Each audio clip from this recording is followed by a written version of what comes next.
Hi, everybody. This is Sean Sheehy, the director of the Movable Book Society and your host for this October 3rd, 2020 Zoom show and tell, the Beijing edition.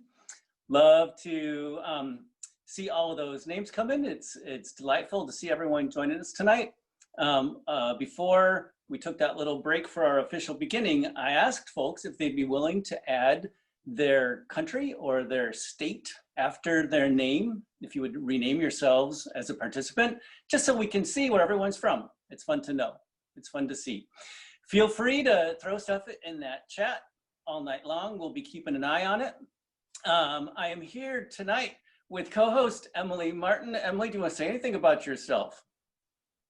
I am an artist bookmaker, printmaker. I teach at the University of Iowa's Center for the Book.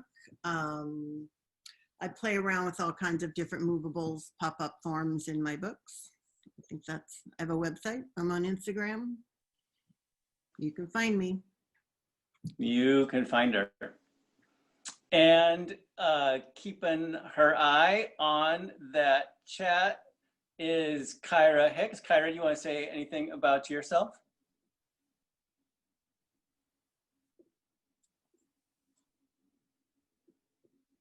Kyra here? Kyra may not be here yet, which is totally okay.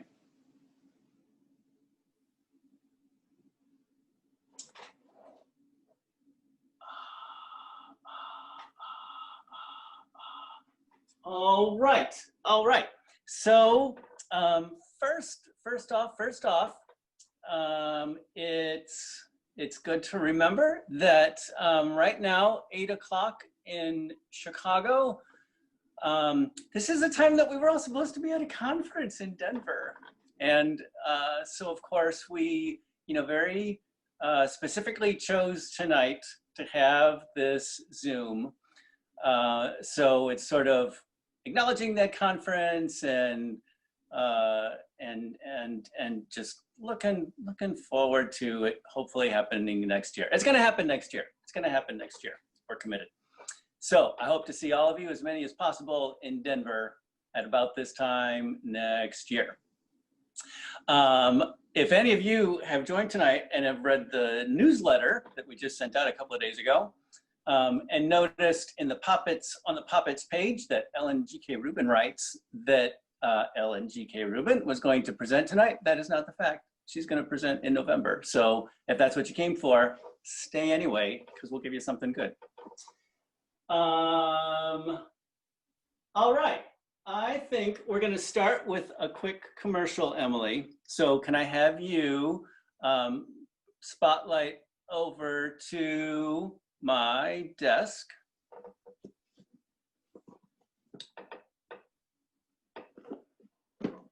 And I'm putting in front of you something that many of you have seen already. It's our A to Z book, and it's my travel version, so you can see it's been gently loved by the TSA.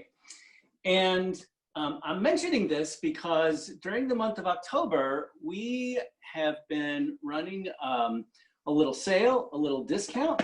And so I am inviting all of you to jump on over to movablebooksociety.org and use the discount code, which Kyra is going to drop into the chat feed, and use that discount code to get 20% off a copy of A to Z, or a second copy, or a third copy. Who knows? The holiday's coming. It's time to start thinking about that. This, of course, is the piece that Rob Kelly put together for this project. There are 25 others just as great that are in this box.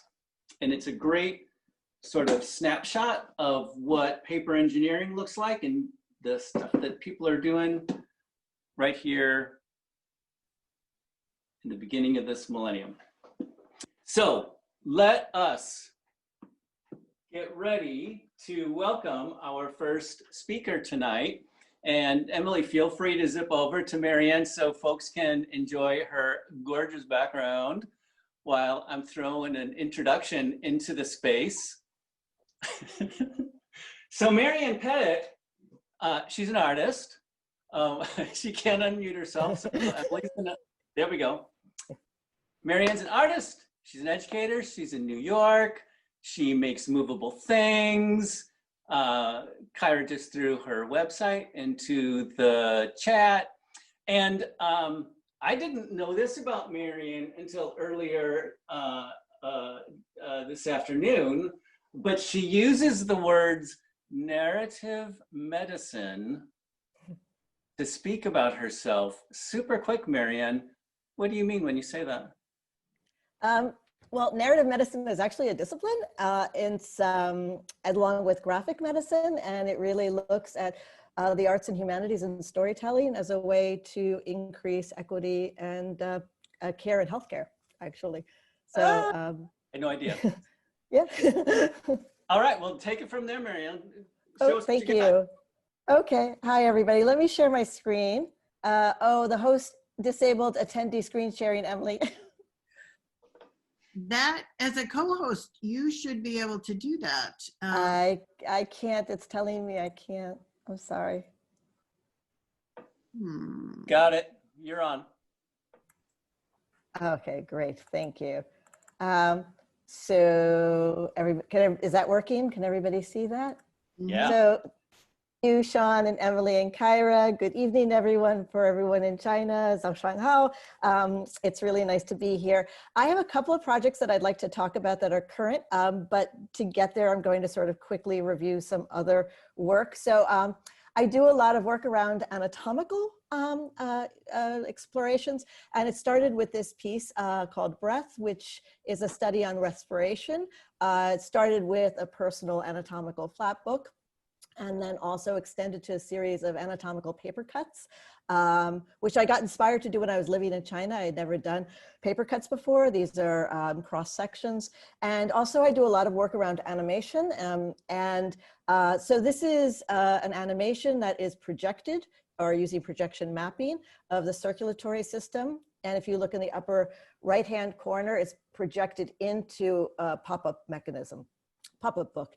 And this is meant for installation.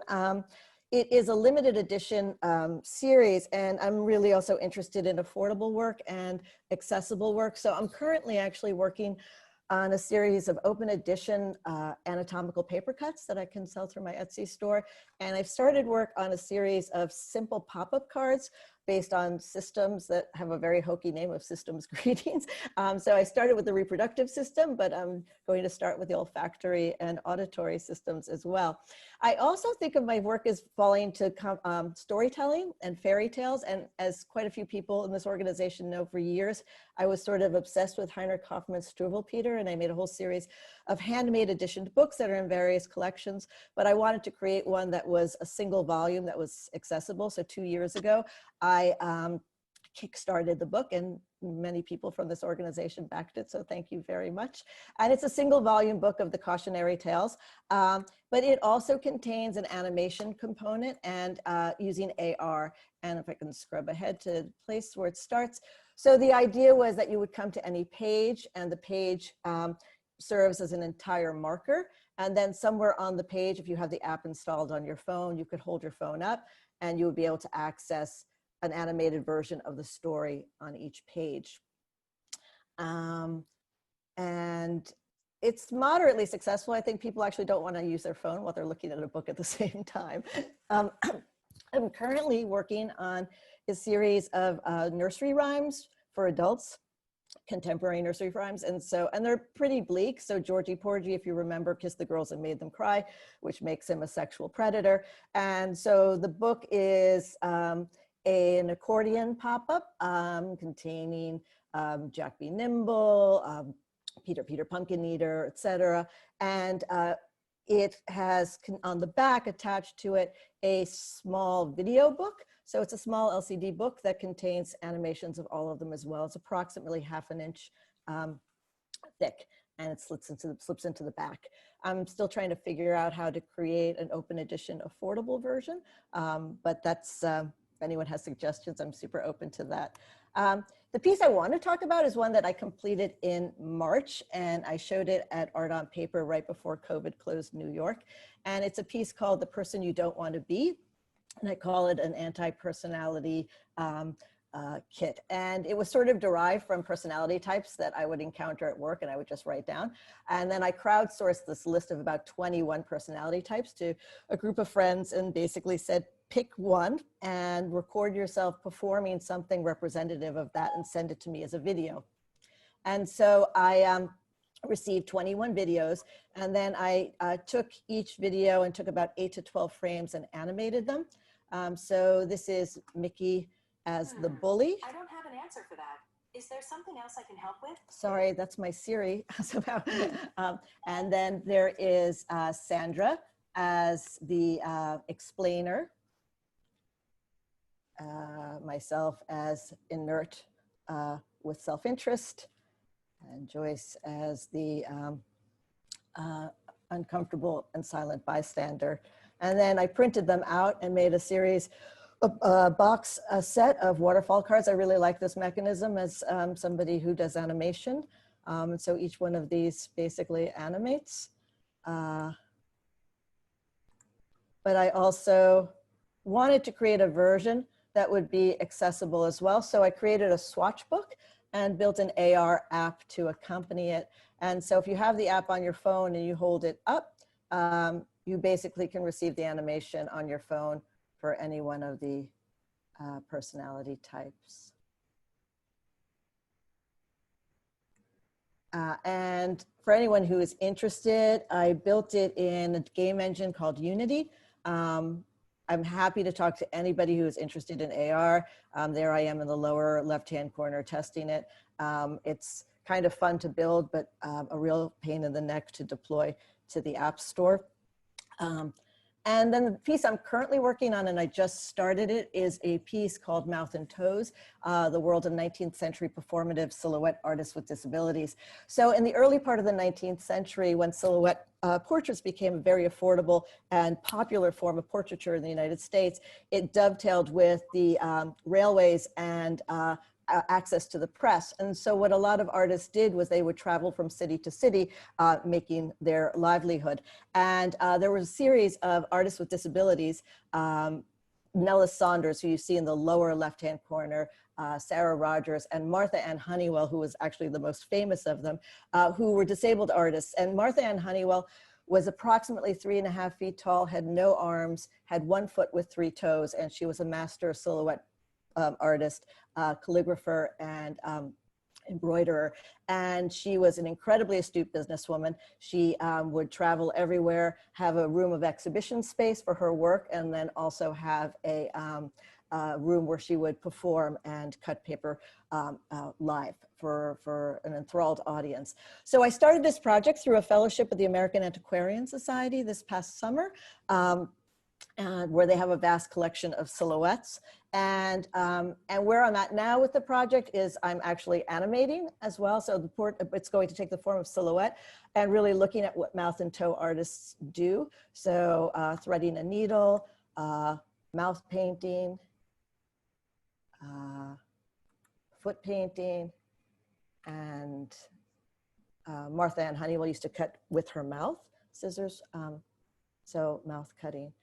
And the form of this book is actually going to be in the form of a moving panorama, which was a 19th century scroll with a flash candle behind it that would illuminate and sort of give you this endless kind of way of storytelling.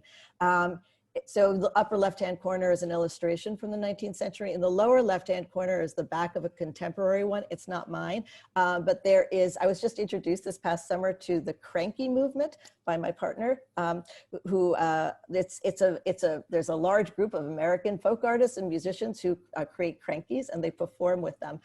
So the book is going to be in the form of a cranky, using the sort of form here on the right-hand side of of 19th century silhouette books.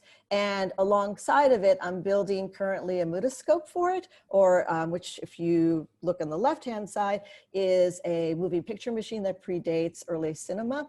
You can get this is on the right-hand side is a kit called a flipbook kit. There's lots of kits available now to make those kinds of flipbooks, but using that form as the animation, which I'm going to have in a solo exhibition this spring at Minot State College. So that's it, and thank you very much. And I'll stop sharing my screen now if I can get to it.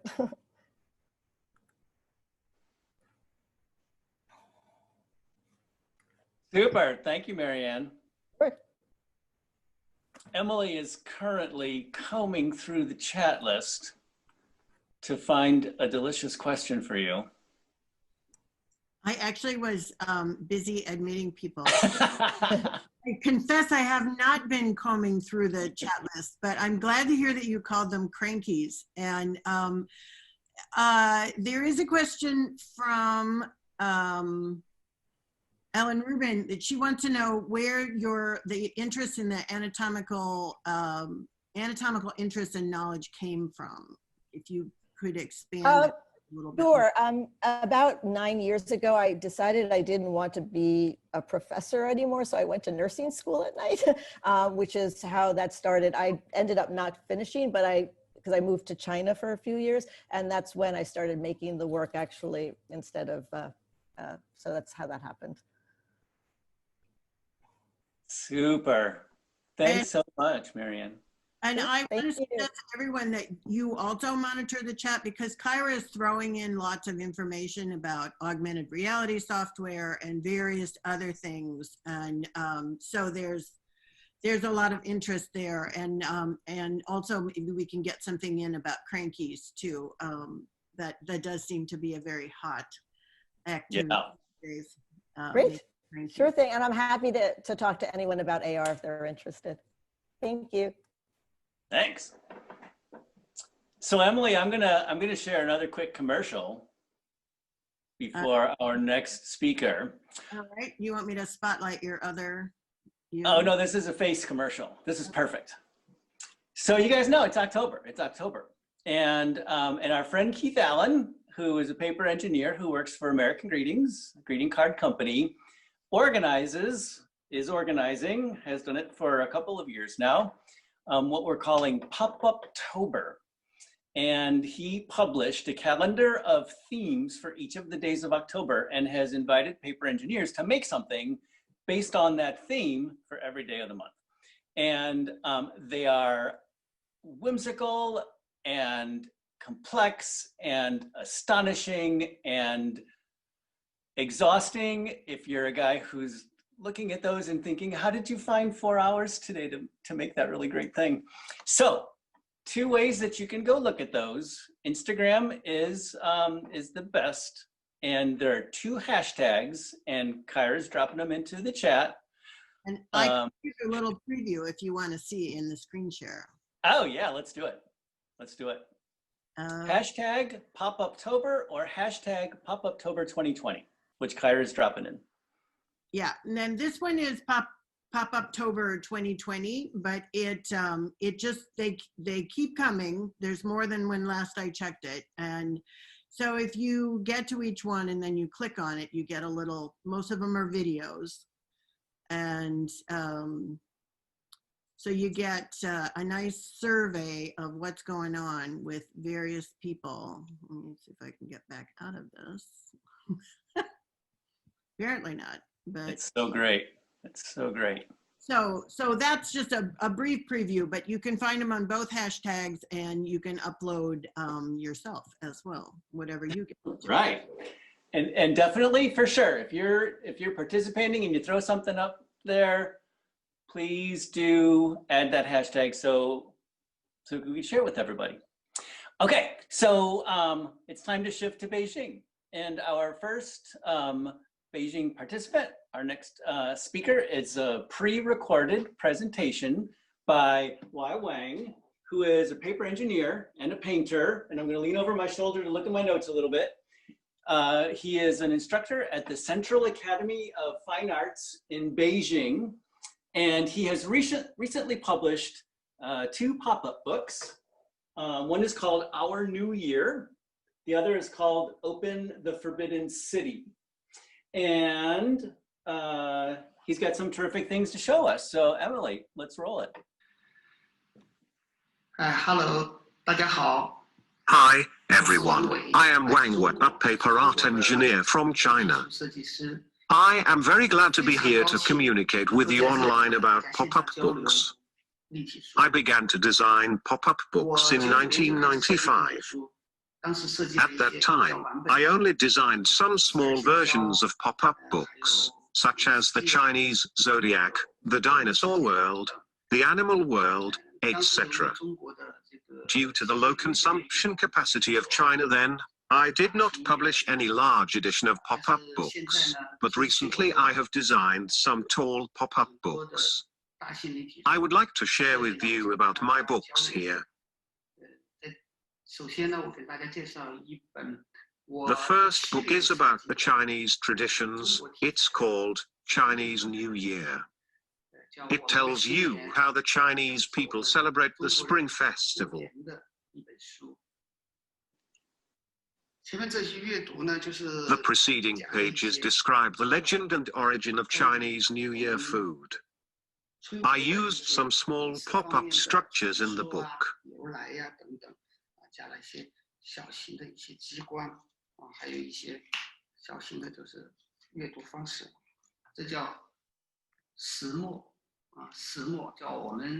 For example, this is a stone mill. A long time ago, the Chinese people grind beans into flour and then made it into tofu. Stone mill tofu plays an important role in Chinese traditional food. Last year was the year of the rat. I designed a pull-out structure of cat and mouse.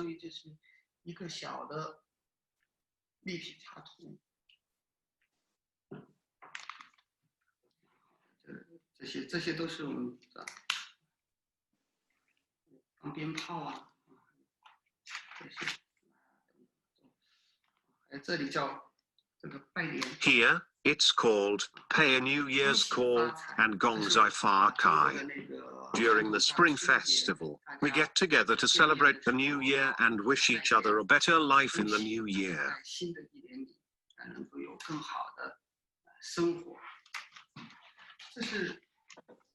The whole book is a dollhouse form.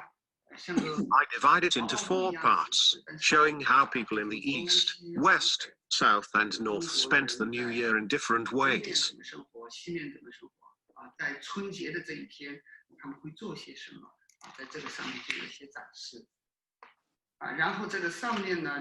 In addition, on the top of the book are some traditional Chinese activities, such as dragon dance, lion dance, and social fire performance, which are some of the activities that Chinese people like to do during the traditional New Year.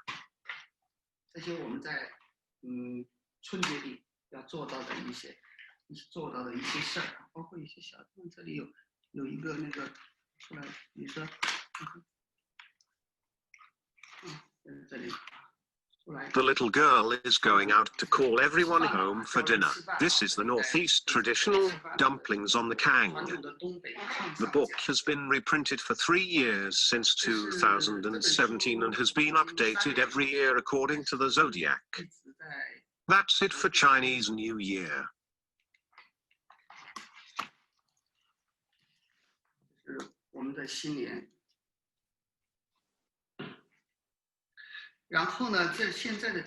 This book is called Opening the Forbidden City. We can read it layer by layer like this.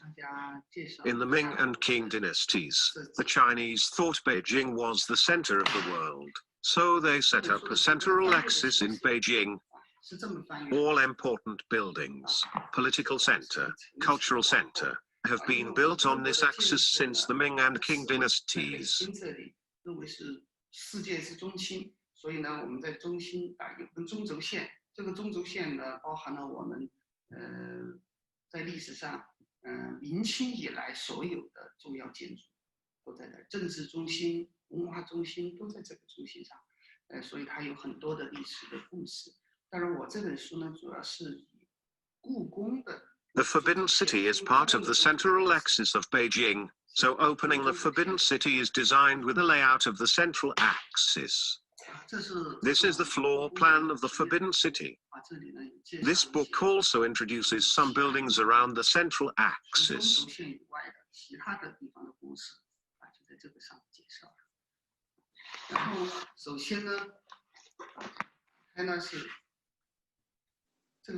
This is the Meridian Gate. It's the main gate of the Forbidden City, and it is also the most important door. Its shape is like wings, also known as swallow wing building.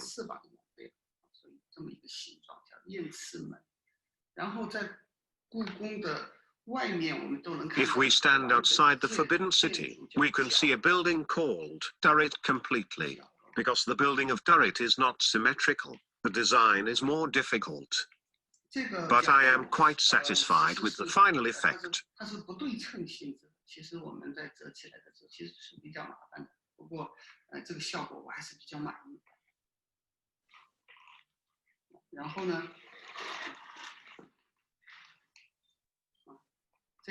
This is Gate of Supreme Harmony and Gate of Supreme Harmony Square. In front of Gate of Supreme Harmony, it is the inner gold water bridge. On both sides of the inner gold water bridge, you can see stories about the Forbidden City and Gate of Supreme Harmony. This is the Hall of Supreme Harmony, which is the most important palace in China. Due to the strict hierarchy during the feudal period of China, the Hall of Supreme Harmony was the highest, so you can see 10 mythical animals on the roof of the hall. 10 mythical animals represent the highest level.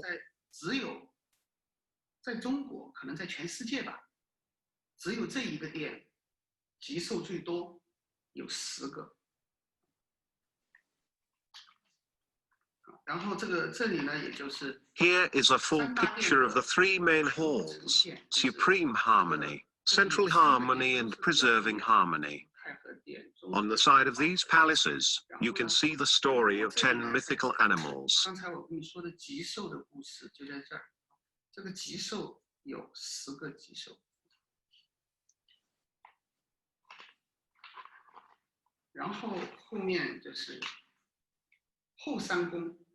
These are the last three palaces: Palace of Heavenly Purity, Hall of Union, Palace of Earthly Tranquility.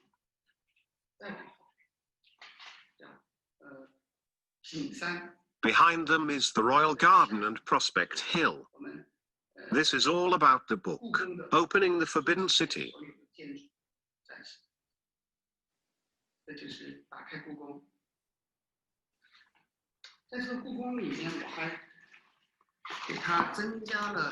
In addition, I designed a special gift card for this book, which is called Pavilion of Cheerful Melodies.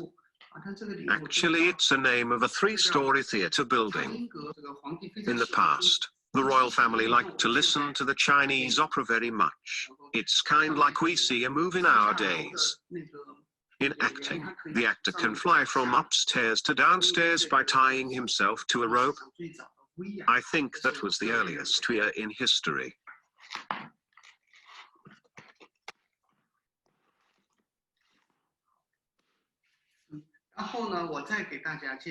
Then I'd like to introduce you an upcoming pop-up book called Up the River During the Qingming Festival.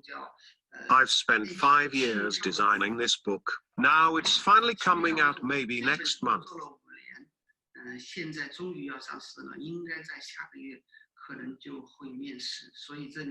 Now please let me introduce it to you. In addition to showing the whole volume of Up the River During the Qingming Festival, I also marked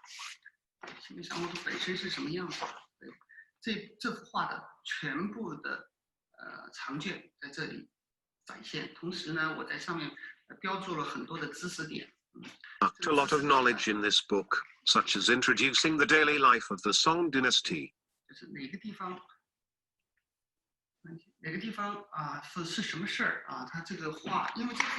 In addition to the high painting value, there is also a high literature value. We can see the prosperity of the Song dynasty from this painting, and the daily life of people. Because the Song dynasty did not have photograph, this painting is like a photograph of that time. This painting has a lot of brilliant details. I tried to show them in three-dimensional form, so here comes such a book.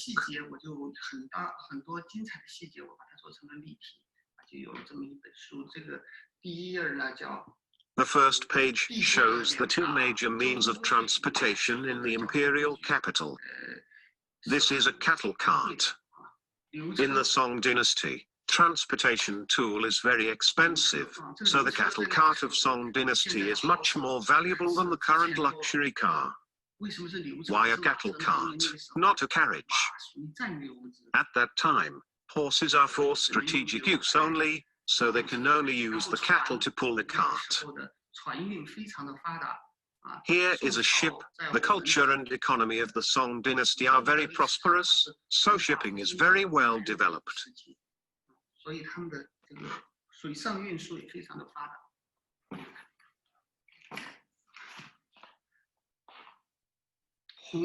Arch Bridge, which is in the middle of up the river during the Qingming festival, is also the most important part of the painting.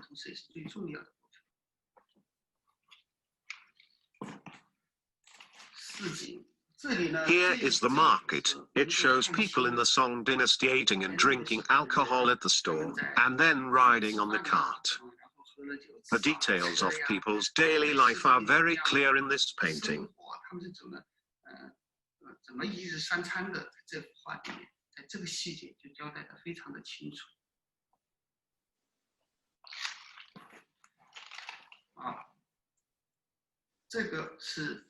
This is the city gate building.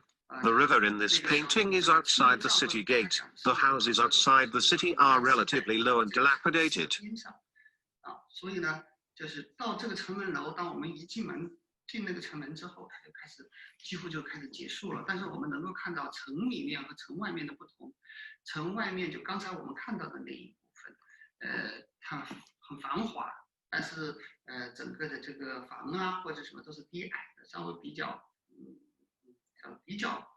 When they enter the city, the style of the houses becomes different.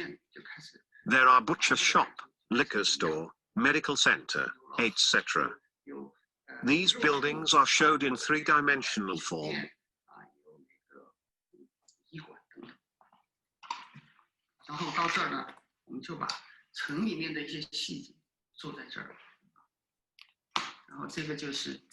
This is the main store. The main store is the Song dynasty liquor store, because the liquor is made of grain, so in the Song dynasty liquor is controlled. The main store is regarded as a high-grade place. This is a butcher's shop. Someone in front of the butcher's shop is telling a story.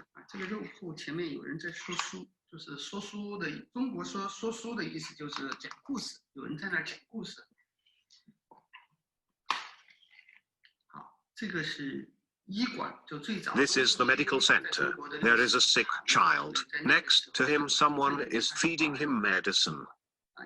Traditional Chinese medicine has a very long history in China.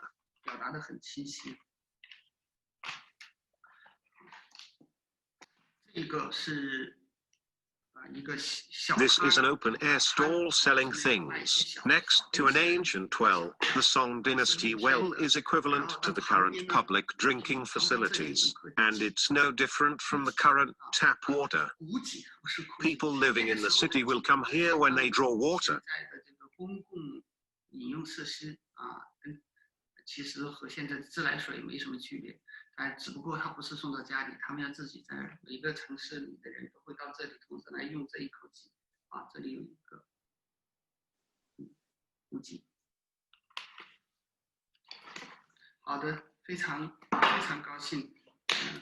I am very happy to share with you some pop-up books I designed.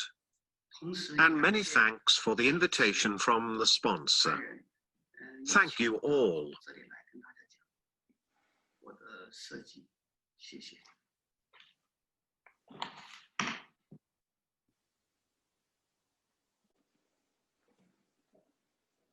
That's a great video. Thanks for putting that together for us, Wang Wai. And thank you also to your daughter, Claudia, for helping with the communication back and forth, getting it all put together. Super interesting. That long rollout format of that Forbidden City book is really beautiful. It's fun to watch. I saw a comment from Bruce in there, just sort of jaw-dropping. How long is this book? How long can this go? It was great.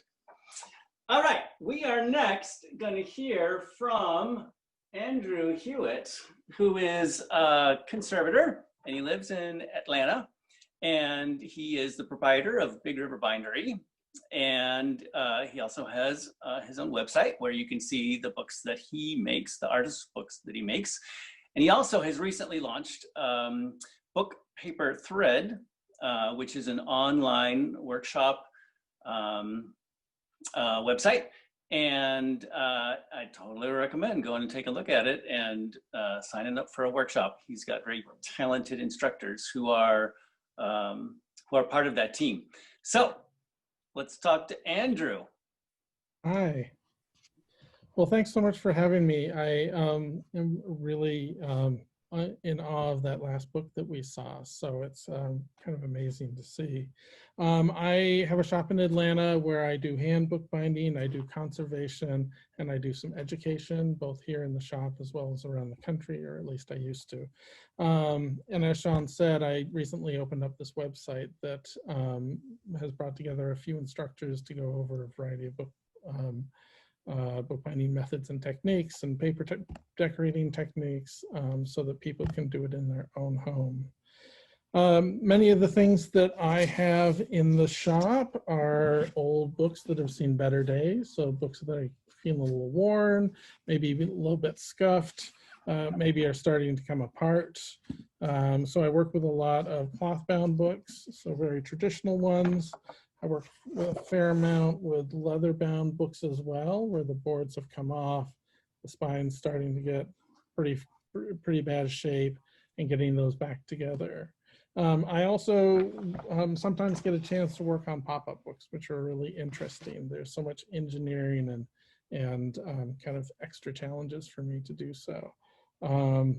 And so it's always a great joy to kind of tackle those and figure out what needs to happen to get those back in shape. I guess my hope is that you'll maybe start thinking a little more about how to best preserve the pop-up books that you have. Preservation is really the field of caring and increasing the life of these items. And some of the things that we look at are kind of some of the hazards to books, how we can take care of them and get them in better shape for the future. Some of the hazards we have are, especially with kind of pop-up books and other things, are the materials themselves. So we have a pop-up book here from probably the 60s. It isn't the highest quality paper, and so it may be starting to get brittle. It may start to break just because of the interior materials that the paper is made of. The way that the books have been used really affects them as well. So kind of whether children have had access to this or someone else has not necessarily taken the care in thinking how they should be open and closed, that's an issue. The environment as well. So if you're keeping things in your basement or in your attic when you're not looking at them, it really speeds up the chemical deterioration of these things. And so we try to kind of limit that as much as possible. We have a few ways that we can take care of them and kind of extend that life. One is putting them in a better environment. So keeping it within the interior spaces of your home where there's some air conditioning and some drying out of humidity is really important to take care of. You can also box them up, and there's a number of boxes. So you can get these commercially made boxes from places like Hollinger Metal Edge. There's a number of suppliers, and so these are normally called archival boxes. They're high quality materials that have been tested and are known not to cause damage. And putting them in a box is really going to help slow down some environmental changes, protect it from damage from light, and and just protect it from wear and tear. Often I find that pop-up books, if they're housed in a box, especially in a library setting, that people take more care of them as they take them out and deal with them than something that's just on the shelf itself. These archival boxes can come in a whole variety of sizes and shapes. If they're not custom fit to your book, I always try to pad it out with a buffered tissue paper just to make sure things don't rattle around in there. So finding good archival quality boxes is really going to help. You can also get custom ones made. So they can be simple enclosures made out of high quality lignin-free boards that open up and close your book around all the sides. Again, taking care of light damage, slowing down that humidity and temperature change. You can also get boxes made out of an archival cardboard. So any of the library suppliers are going to sell high quality. This is not regular everyday cardboard. It's an archival acid-free, lignin-free board. So it's a good option as well. And you can move on up to a cloth covered box. So this has two separate trays, one of which holds the book itself. The other one comes around and slips on and fits on really nicely. Now, the hope is that we catch these things before damage has happened. But if we haven't, then we move on to talking to a conservator who can take care of it, who can do the repairs mechanically and physically to make sure these things are going to last a long time. There are a number of problems I'm sure you all know that can happen with pop-ups. Just the paper itself getting damaged and having issues. Let me see if I can move this down. So here, this pop-up book has a number of extra folds that have just come in from kind of misuse or in some ways kind of engineering that didn't quite work out. So we try and figure out what to do about these folds in these unintended areas. We have tears as well. So we can find extra tears around the edges where they're kind of near the folding areas where there's an issue. We also have one here. Let me see if I can get that in. There we go. So, you know, taking care of those tears and stopping them from introducing additional damage is really helpful. And I have another one here. So I have one here that's torn. There we go. So this tear has happened, and I'm going to do my best to do this for you right now. So when I'm repairing materials, I always try to use archival quality adhesives and papers. I'm going to be working today with some paste, which is just a wheat starch and water that's been cooked up. It's archival, so it's not going to add damage to the book itself later on. And it's reversible, which is nice. So if some conservator later on comes and sees that something's not working out or they want to treat it again, it's good to be able to take it apart and put it back together. I'm going to be working with some Japanese tissue. So we have a variety of very thin Asian tissues, most of which have very nice, long, strong fibers. And that allows us to use a very thin paper. So we're not adding a whole lot of bulk and issues with that. And let's see if I can get going. So I'm going to be pasting out. There we go. So I'm going to be getting some of my paste on my brush. Sometimes if I have a tear like this, you'll see that you can see a little white of that interior paper on the inside. And so that's a kind of an angled tear. And I usually try to start by just gluing that out itself. If I can take care of this using just the kind of the interior fold, it's going to be a little nicer repair. And I think I'm good there. Before I lay this down, I'm going to take some blotter. Blotter is a nice absorbent paper that's going to pull some of the moisture out of it. And I have essentially a release paper. It's called Hollytex. It's a spun polyester, and it allows the moisture to go through. So I'm going to slip that underneath. And I'm going to do the same on the top.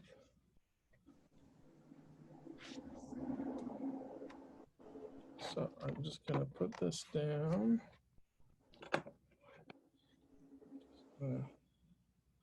So normally I would just take this and I would let it dry as is. So I put some weight on it to keep it secure, and I would let it dry. And be careful for a few minutes here as I show the next step. So eventually when it's dried, the paste will have disappeared and it'll be pretty invisible. If I need to go back and find a tissue, I'm going to go ahead and I'm going to pull off a thin strip of tissue.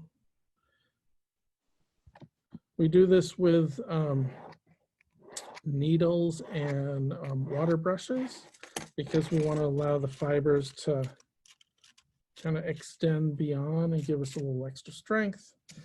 And it also doesn't create a sharp edge, which with older materials is pretty important. So I'm just going to make a thin strip, just big enough for me to work with.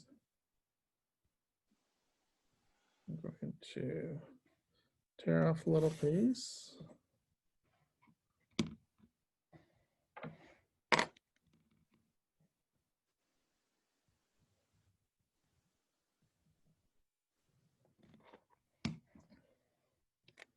Okay. And when possible, I try to work from the back if I can. So I'm just going to find the spot where those things meet up. Working with pop-ups is extra challenging just because nothing's really sitting where it should. Again, I slip the blotter and the release layer underneath and the one on top.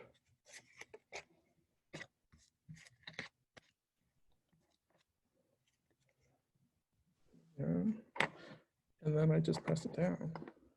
So at that point, I'm just going to put a weight on it, let it dry for a little bit. I might replace those blotters to remove some more of that moisture. But when it's dry, that tissue repair should be nice and secure and should have taken care of that tear. And I think that's what I got for you. Super, thank you, Andrew. I suspect there might be questions. I know there have been some questions already about technical things, names of products, whatever. So your website is there, so folks can throw questions at you directly. Get ready.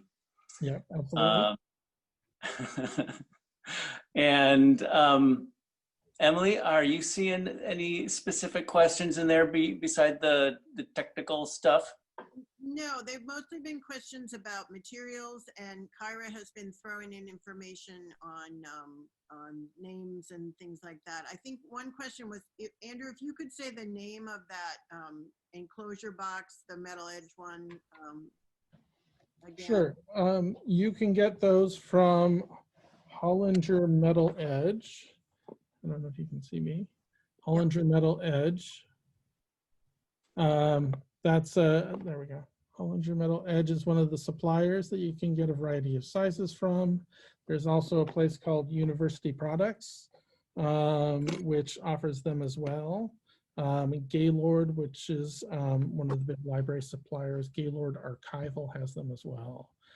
Going to the scrapbook store really isn't the same. They're going to say it's archival. They're going to say for your treasured items, but I really spend the extra time to find a kind of a national library supplier, which is going to be better. There is another question about making wheat paste. If you could give, for those people who have never made wheat paste, why don't you give a brief info on that? Yeah, so wheat paste is essentially the start of either wheat or rice. Those are the two main ones that we use. Basically, you take the starch and you mix it. There's a variety of proportions that people adhere to. If you get a group of 5 bookbinders together, you're going to have 10 different recipes, and they're all going to argue about it. So, but I usually do mine in a 1 to 7 by volume, paste or starch to water. I cook it up in a double boiler. You can also use a microwave.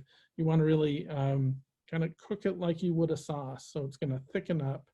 At that point, I stick it in the fridge overnight, and then I strain it through some cheesecloth or silk or something to kind of break out the chunks, and then use my my brush and some extra water to thin it out to the consistency I want. It lasts about a week, and so I just know that every Monday I'm going to make some paste, work through it through the week, and then throw it away. Okay. This is not really a question for Andrew, but someone has asked how about displaying collections if you have to keep everything in a box, and that's kind of a personal decision. The boxes are sort of for protection, but you can still put things out sometimes. You don't have to always keep them hidden in the box. But if you've got a lot of things, that's a way of protecting them.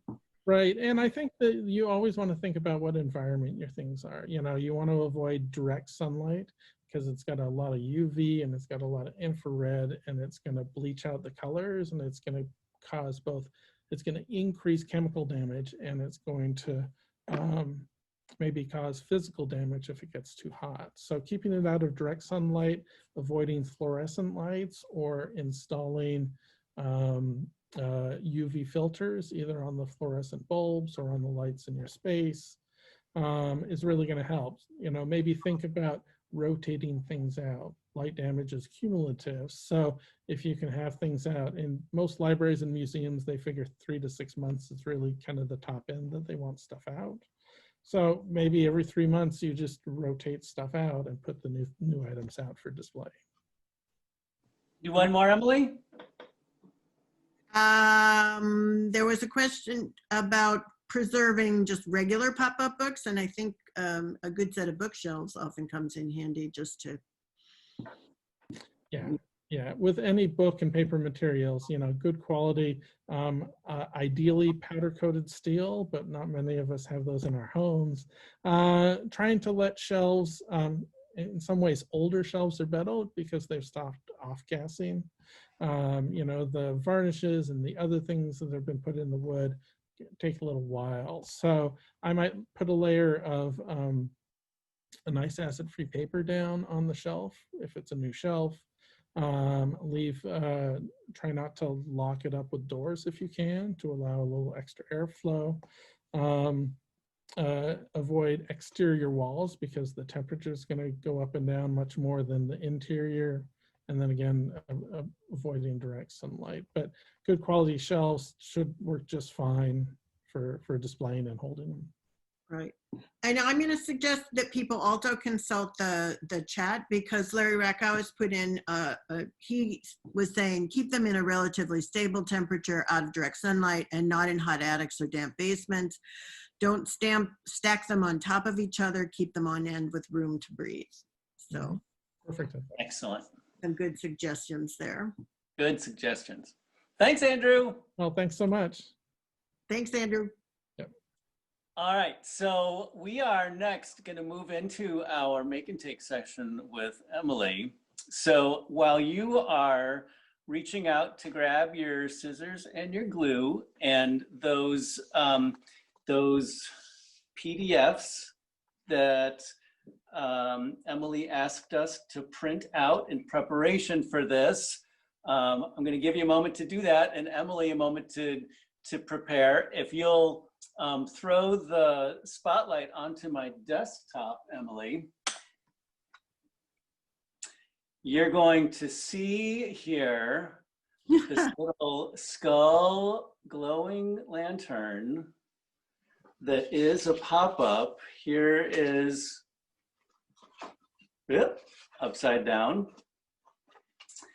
And I bring this up and I show this to you because this is a little kit, a little instructional thing that I created. And if you go to the fantastic makepopupcards.com, a site that's run by Catherine Belsey, who generously shows some of my stuff on her site as well, you can download the instructions for making your own little skull lantern. You have to buy yourself an LED candle to stick inside of there. And Kyra is gonna put the discount code in the chat so that you can get this for half off. And half off MBS is the discount code. It's in there already, Kyra. In there already. So Emily, let's make something. All right, so I have made a little video of the assembly. So I'm gonna throw that up there right now. And it's giving me the other one. So here we go.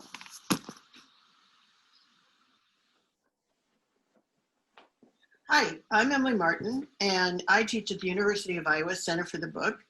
And when I teach paper engineering, I notice that there can sometimes be some confusion about what is the difference between a pop-up and a movable. And so for our very first Movable Book Society Make and Take session, we're going to make a folder that shows the exact specifics of what's happening with each one. This is a pop-up, which is operated by the page. This is a movable, which is operated by the viewer. So we've made a PDF available to you that you can download and print out. It's a double-sided thing. I've made mine 2 colors so you can easily tell what part is what and what I'm doing. So the first thing that we need to do is to cut out all of the pieces. And I'm going to use a minimum number of tools. I'm just going to use a scissor and a glue stick for this. You can use bone folders and rulers if you have them. But I'm going to show you with just these tools, and I'm going to kind of do it as simply as possible. So there are 3 components. What I'm cutting out right now is going to be our pivot piece, which is going to be part of the pop-up. And it is going to be the component that makes the pop-up move. I want to cut out all along the solid lines. Just get rid of all my scraps.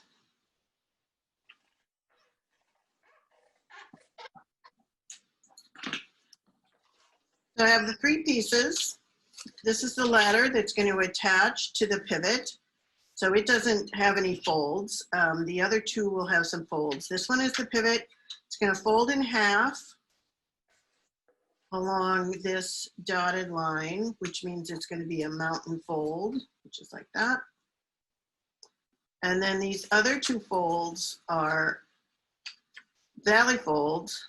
And I'm just going to find that by eye, be as accurate as possible, but not gonna get too fussy here. So I want them to align along that fold. So that's that part. This also has a mountain fold. This is the movable component. So now that I have my pieces ready, I can take my base sheet, this is going to be the folder. That's the inside, this is the outside. I'm going to fold it in half, line up the corners, just crease that down with my fingers. And then I'm going to bring in my pieces. This is my lift flap. It's going to go right here. So I want this where it says glue flap to base to go right into this box that says glue flap here. I'm going to line this up. This is going to be its finished position. So I'm just going to line that up where I want it to be and glue that. And then without moving it, just push that flap into place. So now I have my movable. And the second thing I'm going to do is make my pivot. And I can attach the ladder now, or I can attach it after I glue the first side. It doesn't really matter. I'm going to put this on right now. And I want to glue, I'm just putting the glue right on that, the words where it says glue ladder here. And then I'm just going to center this. So I have about equal spacing here and here. And I'm just pushing it right into the base of that fold. And I'm doing this now so that I can use pressure on it. And then I'm going to put my pivot into place. So the pivot's going to go here. This is going to glue right into that box. So again, I can position it and then just bring that flap right into place. Press that down. I'm going to turn it over. Because to make it work, the way that a pop-up works is that something has to cross the fold so that the page can pull on the pop-up. So the best way to get that exact placement is to stay on one side, put the glue there, and then just fold the page over. So then it's glued exactly where I want it to be. And as you can see, when I move this page, the pop-up rises, which is what a pop-up does, is that it's activated by the page. And then over here, I have my lift flap, which is activated by the viewer. So there you have it. There's a little, very brief history of pop-ups and movables, and there you have it. You can make as many as you want. Give them to all your friends. Thank you. All right. So Thanks, Emily. Sean is doing his, and I'm doing mine.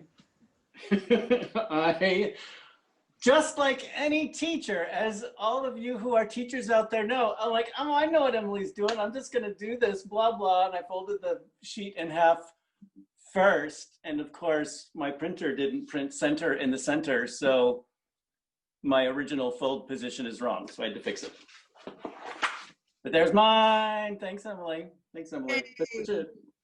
And we're gonna make the little video available.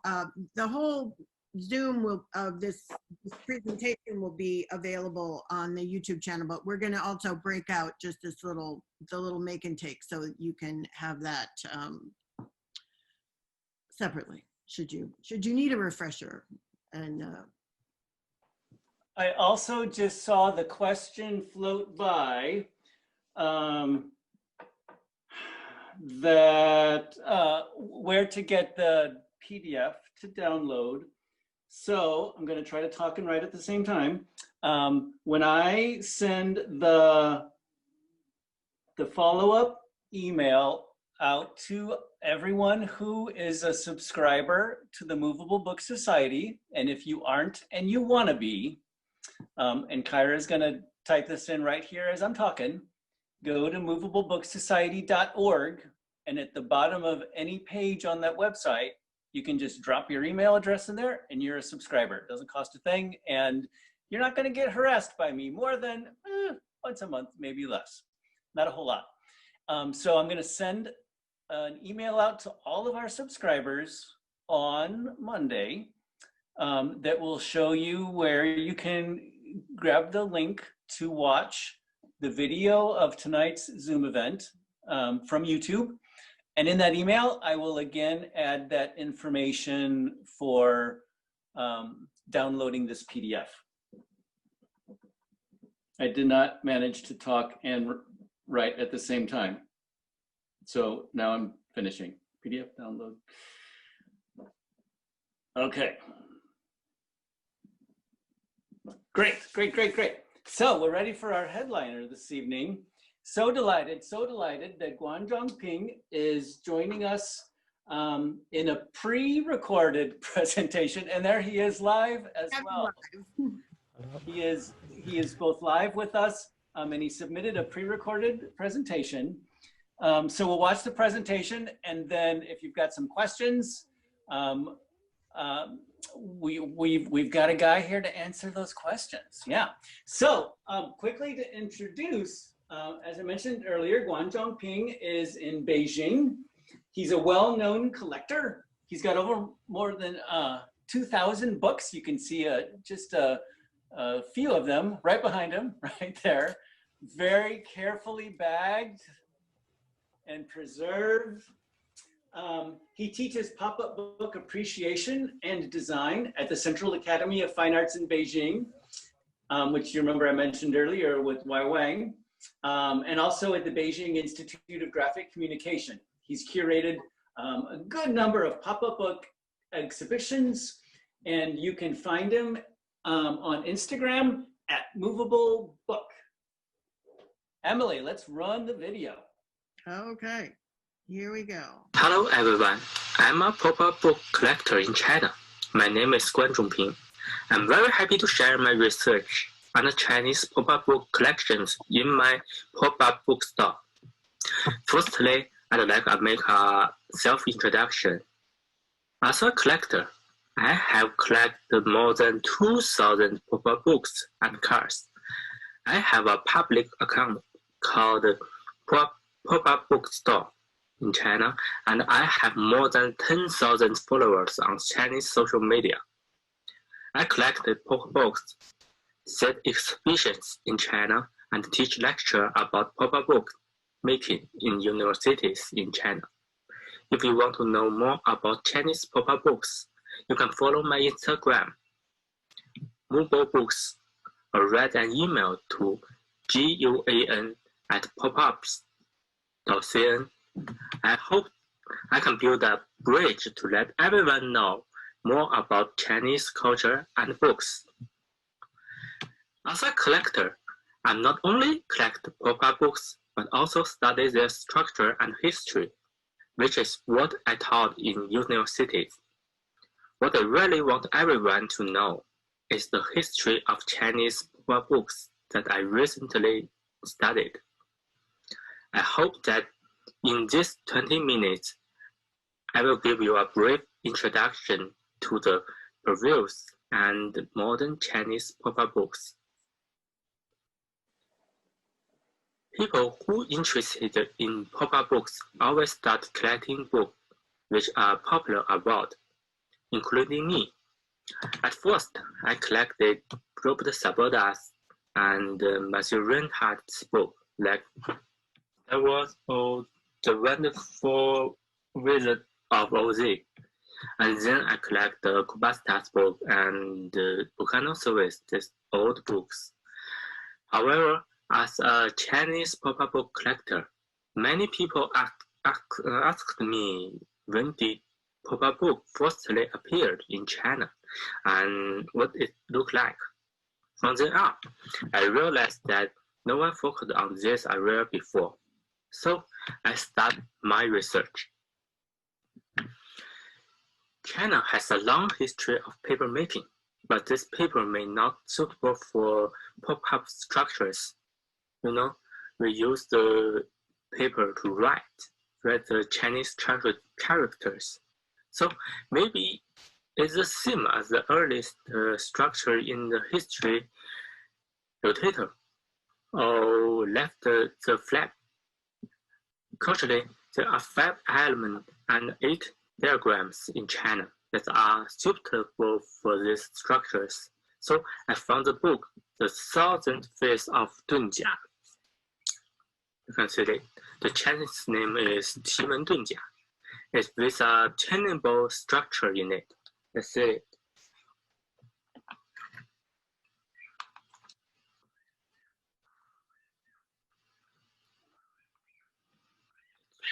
The book is fragile.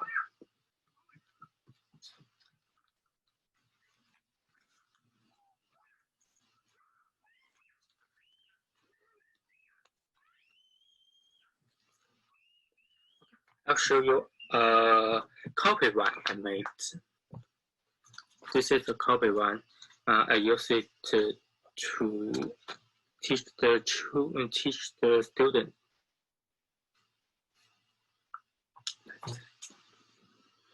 Okay, it maybe can baggage the fit. This kind of book was first published in the Qing Dynasty, probably in the 17th to 20th century, and this book is 100 years old.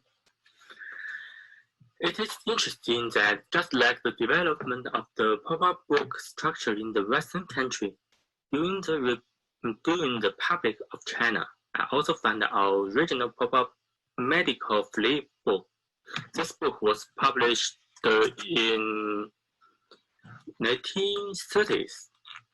It should be designed and published after learning Western knowledge. Let's see it.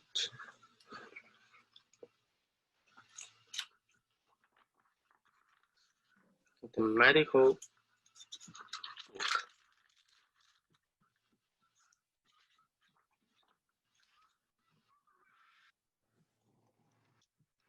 You can see it.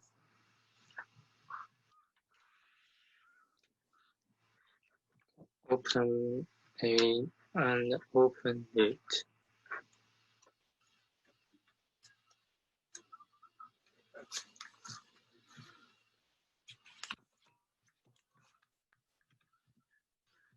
The 1950s was the beginning of the founding of the People's Republic of China. New China began a comprehensive economic and cultural construction. A large number of original picture books was published during this period. I found two pop-up books named The Radish is Back and The Little Kettle. This was published in 1956. It was very interesting that it need to be made by hand and its structure used the cotton thread. That's it. The Little Kettle. Little Kettle. This is a book you need to do yourself. Do it yourself. And this is a copy. This is a copy, and I used to show it to the student during the class. You can see the cotton thread.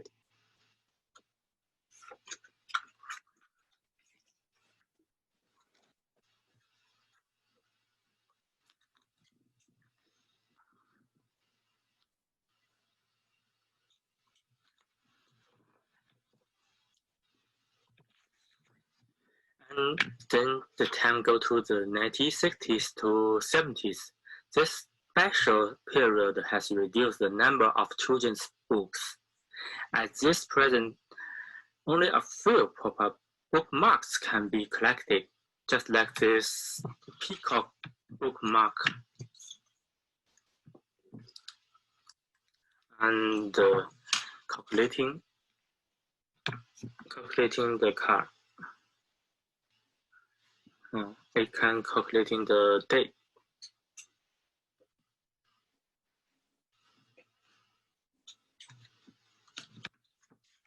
In the 1980s, there were more and more original pop-up books in China. The original pop-up book of this period showed a wide range of topics and diverse forms. Of course, if you compare the pop-up books in the US, the book in China during this period are very simple.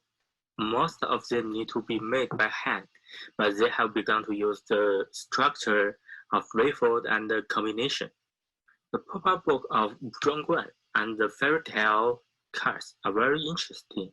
They need to be handmade. I'll show you. This is the Zhuangguan, the Monkey King. And you need to do it yourself. And when it's finished, you can see it.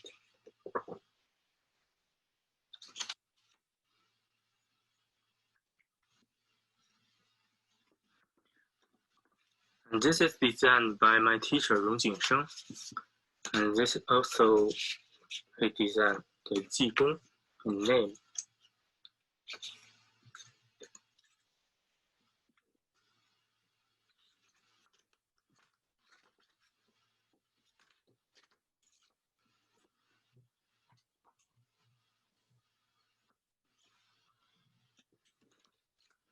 And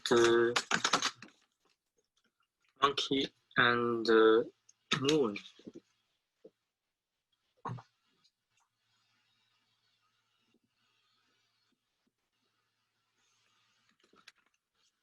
And a black cat.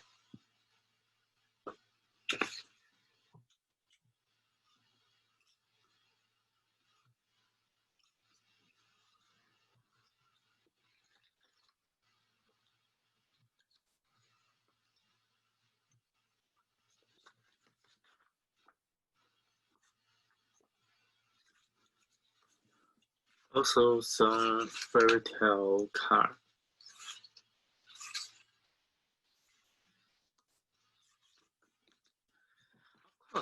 There are a very small number of factory-made books, all which are very simple. Like this, about the level of the US around the 1950s. Let's say the little house across the river. It's very simple.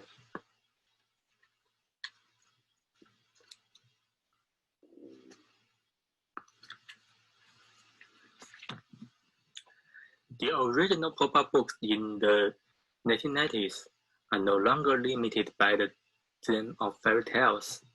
This period, China has become the world's foundry, processing a lot of pop-up books. Chinese designers have seen many foreign books and start to learn, such as Wang Wei. Of course, due to the limitations of materials in this period, original pop-up books are still very simple. Let's see. The pop-up dinosaur world. And it's very simple, but the picture are beautiful. All the dinosaurs and designed by Wang Wei. This happy animals.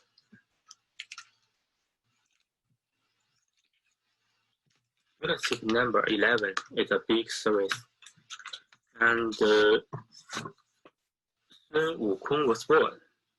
It's a monkey king born, and you can see the beautiful pictures. And even you can find the English in it, both English and Chinese.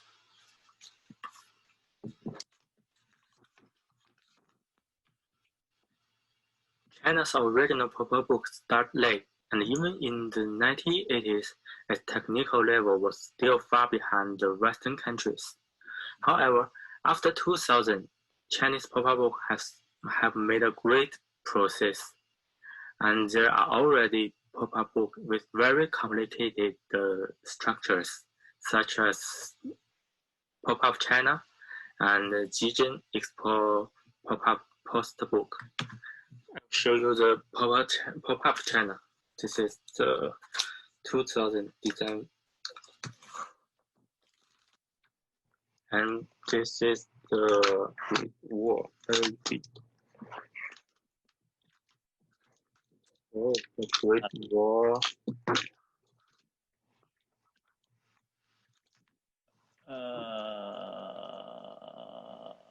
兵马俑。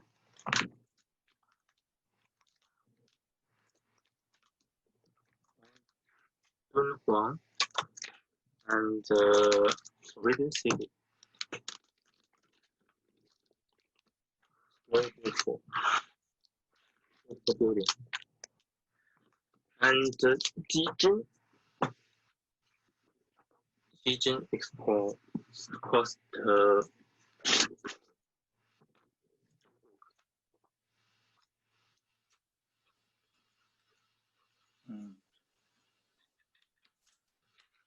This is designed by my friend Zhang Hui, And his team made all the expo pavilion into the pop-up book. This is only one, and another three book contain all the expo pavilions.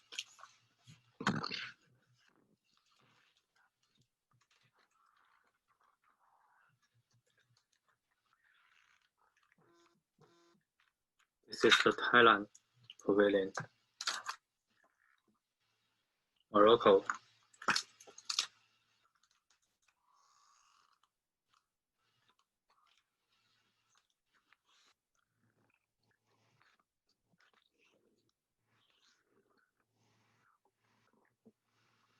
Very beautiful building. Malaysia pavilion.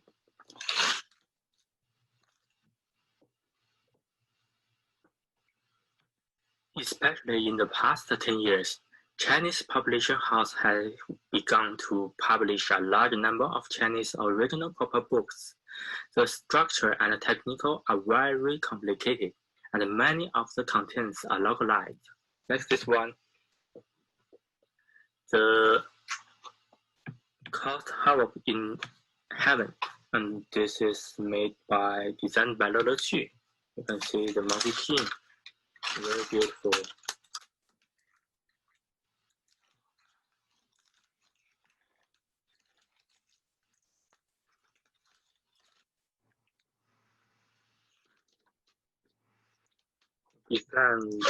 It's published in 2016, and this one is the City Journey to the West, and designed by the Arist Kingdom. The city. It's very complicated. Also the monkey king.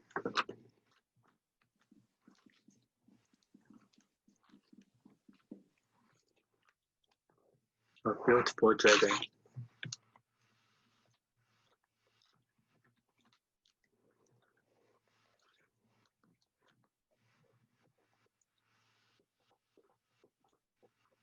And also this one.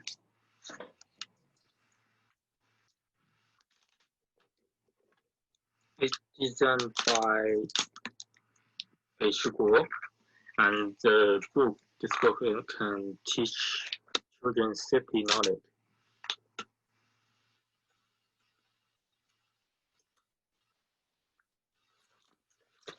Also, this one, very big book, and published in 2020. Open the Forbidden City, and designed by Wang Wei. It is 3 meters long when you open it.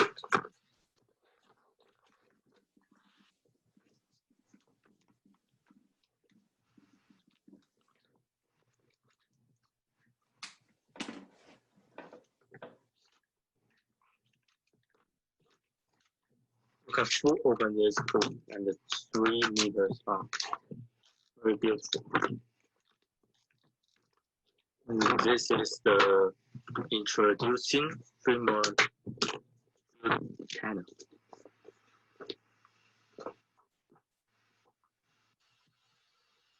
Not only books, from packaging to culture and creative industry, pop-up structure can be found, such as Mooncake Book. Mooncake box. This is a very beautiful box, and you can put the mooncake in it. Okay, the mooncake is here. And like this mooncake box, the Middle Autumn Festival, we often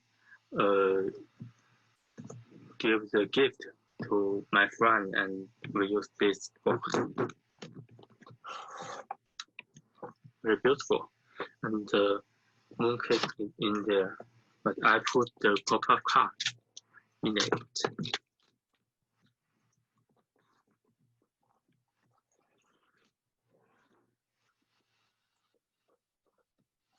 And I'll show you the gift card, the Laoshe Tea House gift card.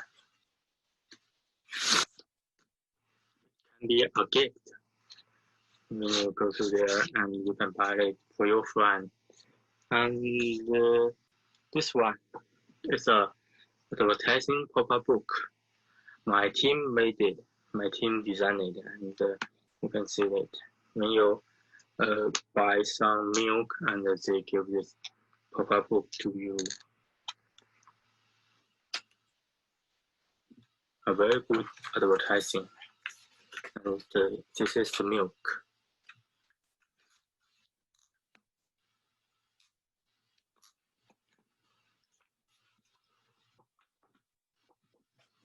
With these books, there are more and more fans who love pop-up books. In my group, they will exchange experience. Some fans even start to make their own pop-up book for publication after learning. Of course, this group is not only learning, they are also contributing to society, such as designing pop-up books and cards related to coronavirus, posting them on the internet, encouraging everyone and let everyone know how to protect themselves. After this incident, Massimo and I organized more card templates and videos to share with the public. This is a story about Chinese pop-up books. We are constantly learning and improving. I also hope to get everyone's attention and communicate with more friends in the world. Don't forget to follow my Instagram and read my email.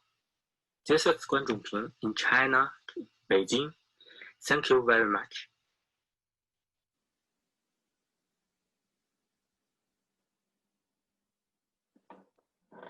Guan, thanks. That's amazing. We are at 9:30. So we are at time as things go. So quick note here at the end, I'm seeing lots of nice thank yous and comments. Thanks, everybody. Kyra, thanks. I'm going to skip it. But mark your calendars, because we're going to do our next one on November 14th.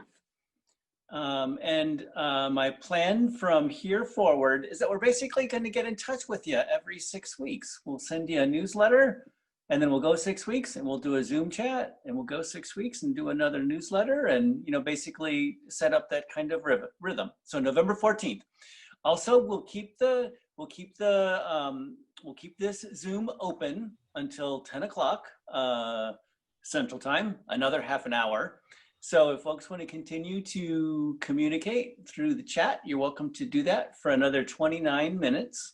Also, I noticed that there was a chat a little while back from a participant in New York who asked if people were willing to kind of share some origin stories, kind of how they got into things. So if you want to scroll back and take a look at that and maybe respond, that'd be super. For me personally, I really hadn't planned on it. It just happened. I made a pop-up book when I was a designer, and then here we go. Emily, wrap-up thoughts. I don't know. I mean, my origin story is equally haphazard. I don't know. I started out in painting and sculpture, and so when I started getting interested in books, it sort of seemed logical to start playing around with pop-ups and things. And I do want to say that that if you do have a lot of questions for Guan Zhongping, you can contact him. We're sorry that he isn't able to answer your questions right now, although he doesn't seem to be frozen anymore. But that's probably the best way is it. And he would very much like people to reach out. I have some questions for him about early movables. I was really excited to see that. Bovell and the anatomical medical lift flap, because I'm kind of doing a little research on that, and I'm very curious about when these started, where, and so I think we should all just start following him on Instagram and writing to him.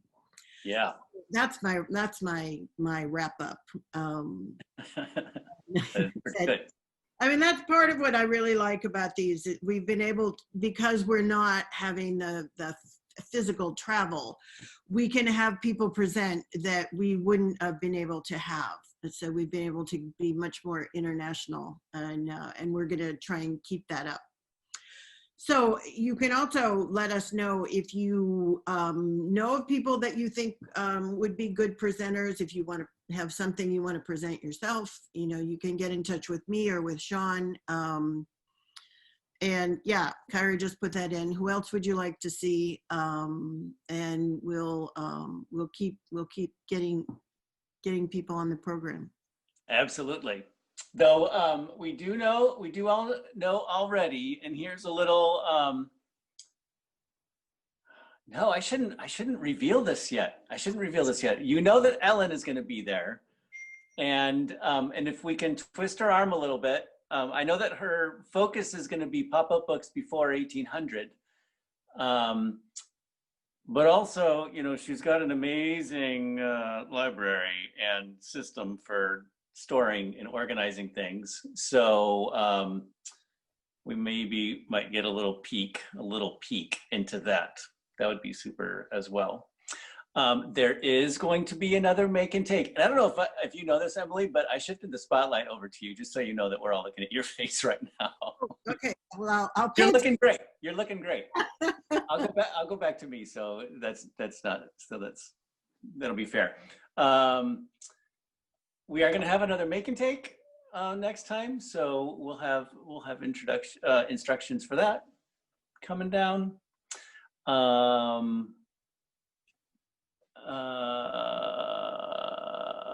Sorry, watching and talking at the same time. Thank yous.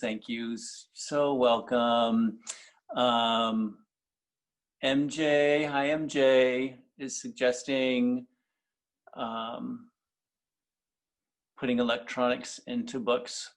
That's a great suggestion. Actually, tonight, as I was kind of putting some notes together, drifted back over to G Chi's website, which is, of course, Cheapatronics. Folks who attended, G Chi, was it Boston that you presented? No, you taught the class in Boston and presented the previous year. And she sort of made it a career out of adding electronics into pop-up books. And she's got some amazing stuff going on. And she's got a good handful of featured artists who have projects on her site that look really great.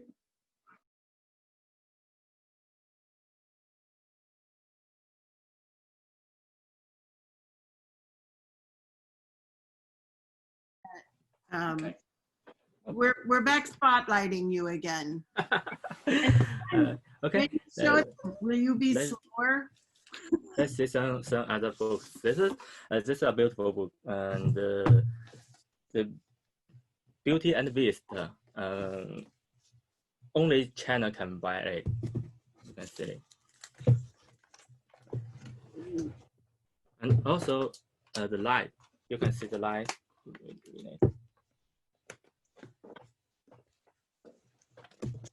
Oh, nice. Oh, yeah. You can see the light. The light in it. And the laser cut the book. The very beautiful. Mm-hmm. Gorgeous.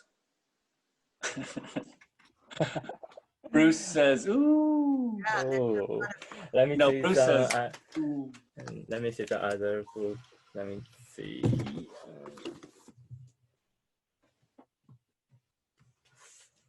Chinese. Oh, okay.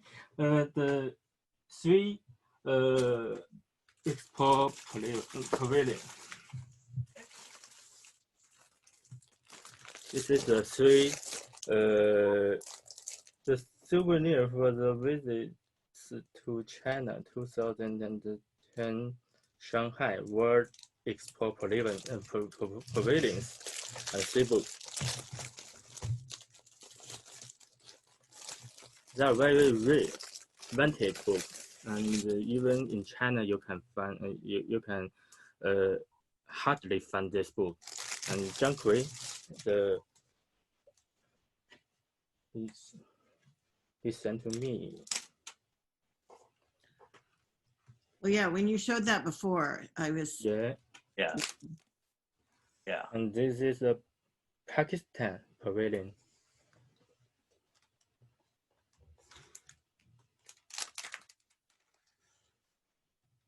Singapore. Yeah. That's the one Bruce commented on earlier, I believe. Oh. The Japan.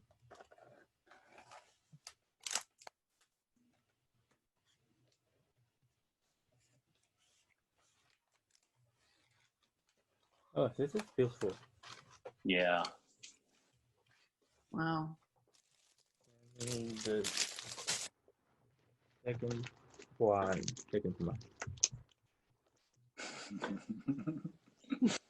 For sure, Bruce.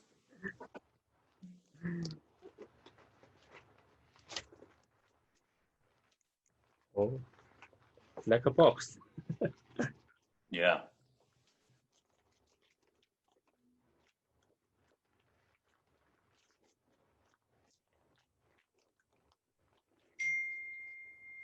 The Thailand one. Oh, no. Okay.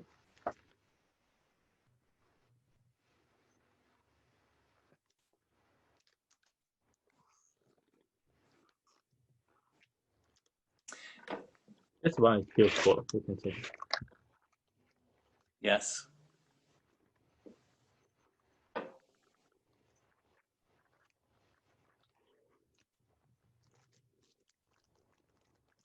Guan, if those books are very difficult to collect, how did you collect them? Zhang Kui made this. He designed this, and we are very good friend. And he sent to me. Some almost all the designers in China, they know me, and to collect the pop-up book. So they always send me book as a gift. Gotcha. Good to be connected. Yep.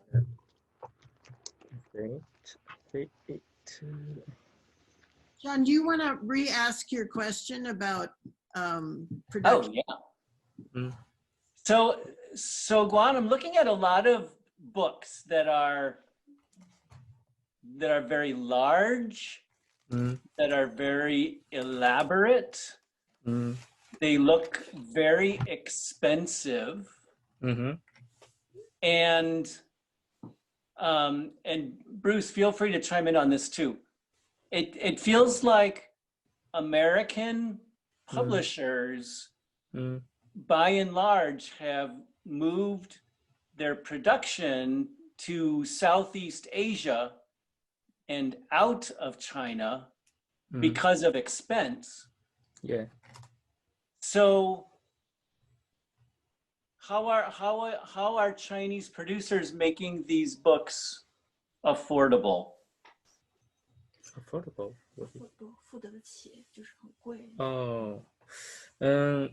Actually, you know, the Chinese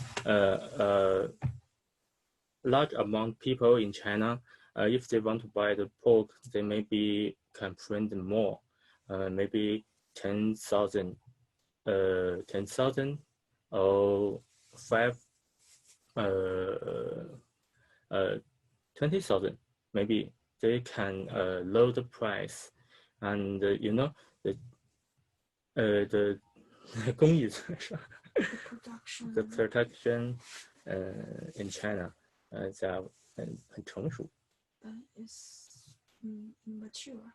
mature. Sorry, I can answer your question when just read the email to me, and I can answer the question. Okay. Okay. Okay. But that was a good answer still. Okay. Yeah. And Let's Bruce, thanks for those comments too. Yeah. Actually, one beautiful. Do you know Zippo? Zippo. A very good. Okay. My friend made this. Designed this one. It's very beautiful one. Okay. Emily, are you seeing again? Yeah, I can see Okay. it. Can you see it? Yeah. And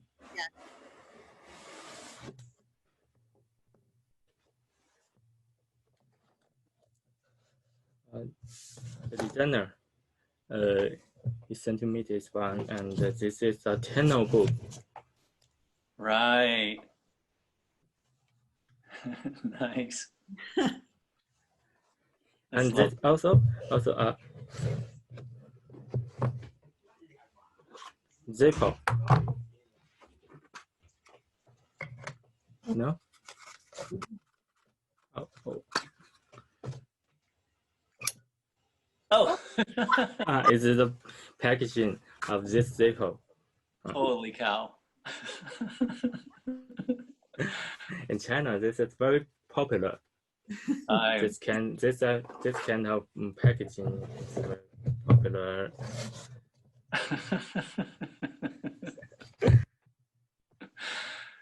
Just for a lighter. Yeah, just for leather, but it's a beautiful box. Yeah, it is. That is great. Yeah, nice lenticular in the cover. Beautiful. You're getting a lot of applause. And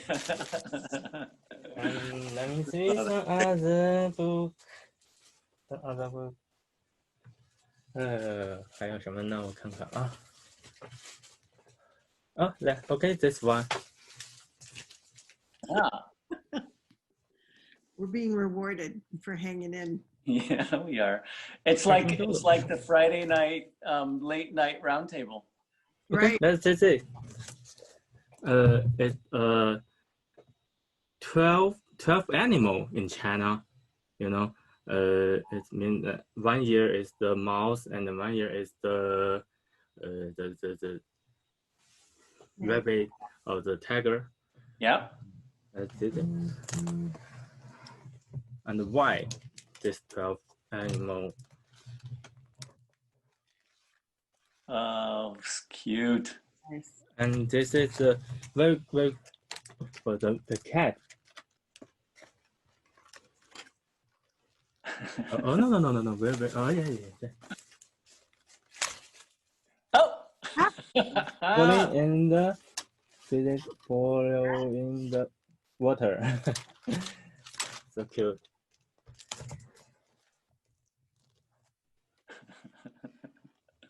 And the tiger.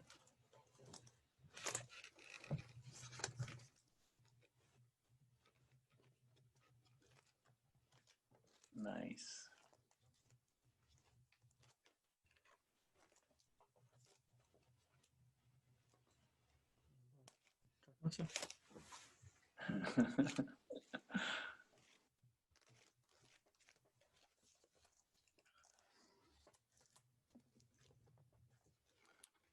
And this is the dragon, and the dragon is very beautiful. See the mouth, the dragon's mouth. Yep. Yeah. Oh yeah. The mouth is open, and you can see it. The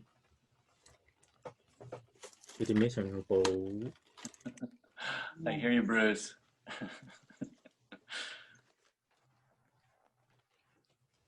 Yeah, this makes me wonder. if there are ways that Jason should be seeing some of these things, but he's not when we are, aiming to get them listed in the newsletter. Sure.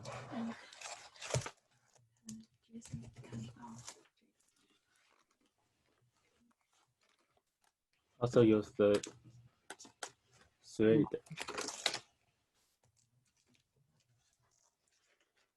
I think we can pursue that with email. Yeah. They cut the bamboo so you can hear the sound. Mm-hmm.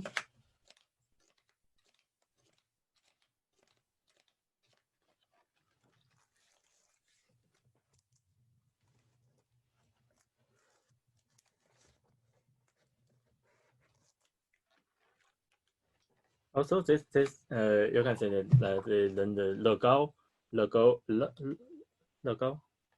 pop-up book. Wow. Okay. They're very complicated, the book in China. Yeah. And let me see another one. 你找找啊，这次吧。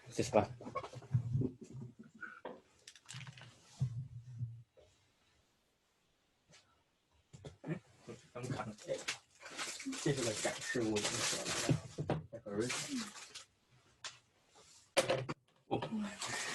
This is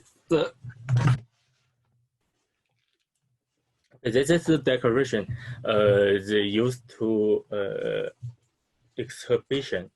They used to have an exhibition. So the book is very big and not for sale.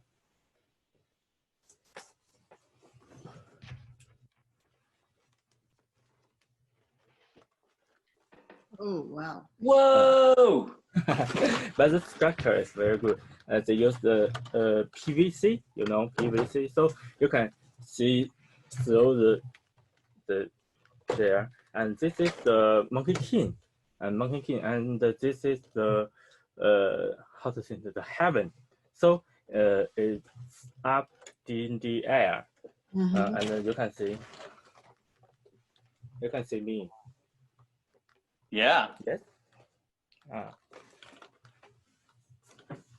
So maybe the answer here is that these terrific, complex, giant pop-ups are, basically commercially underwritten as promotional pieces, and so they're not necessarily produced for general public. Right. Okay. 11 o'clock in China. And any questions, just write an email to me. You know my email. Yes? Yes. Yeah. And you'll be hearing from us. Thank you, Guan. Okay. Thanks so much. Thank you everyone. And thank you, everybody, Very nice. for coming. Very nice to see